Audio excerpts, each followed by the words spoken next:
როგორ განმარტავს ევროპის სასამართლო წინასწარი გაფრთხილების ვალდებულებას, წინასწარი გაფრთხილების და არა ნებართვის. წინასწარი გაფრთხილების ვალდებულება არ შეიძლება წარმოადგენდეს ფარულ დაბრკოლებას მშვიდობიანი შეკრების უფლების განხორციელებისთვის, რომელიც დაცულია კონვენციის მე-11 მუხლით. ასევე სასამართლო მიუთითებს, რომ წინასწარი გაფრთხილების გარეშე ჩატარებული შეკრება უკანონოა, თუმცა ეს არ ამართლებს მშვიდობიანი შეკრების უფლების დარღვევას. წინასწარი გაფრთხილება ხელისუფლების ორგანოებს შესაძლებლობას აძლევს მინიმუმამდე დაიყვანონ ტრანსპორტის შეფერხების შემთხვევები, როცა ამგვარი საპროტესტო აქცია იმართება პიკის საათში.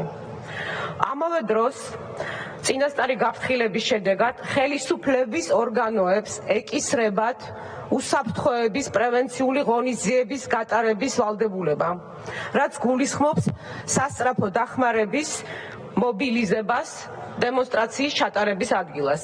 ეს არის ის მიზანი, რასაც ემსახურება ხელისუფლების გაფრთხილების ვალდებულება აქციის ჩატარების თაობაზე და არა პირიქით. მოდი გირჩევთ, რომ მოქმედი კანონი და ჩვენს მიერ შემოთავაზებული ცვლილებებით წაიკითხეთ.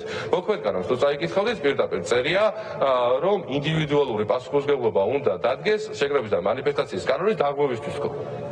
ინდივიდუალური პასუხისმგებლობა, ანუ ინდივიდუალურად ვინც დაარღვევს კანონს, მას დაეკისრება პასუხისმგებლობა. თუ მაგალითად ვინმე ესვრის მოლოტოვის კოქტეილს პოლიციელს შეკრების და მანიფესტაციის დროს, შეკრების და მანიფესტაციის მონაწილე ყველა პირისკენ დაეკისრება სასამართლობრივი პასუხისმგებლობა, არამედ კონკრეტულ ადამიანს.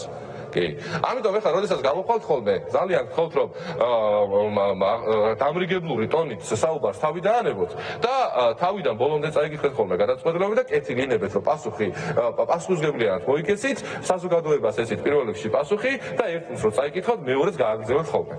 თუ კიდევ ერთხელ მონახავთ რაიმე კანონში ისეთ გამოსავალს, რითაც დაარღვევთ და პირები რამდენიმე ათეული ადამიანი დაარღვევს ნახევარზე მეტი ადამიანის უფლებას, პირობას გაზრდოთ, რომ პირადაც მე თვითონ ვიქნები ერთ-ერთი ინიციატორი, რომ ის ხვრელიც, რომელიც კანონში იპოვეთ, ამოვსებული იყოს და ბალანსი იყოს უზრუნველყოფილი. ერთი მხრივ 21 მუხლით გათვალისწინებულ უფლებასა და მეორე მხრივ კონსტიტუციით გათვალისწინებულ სხვა უფლებების თანახმად.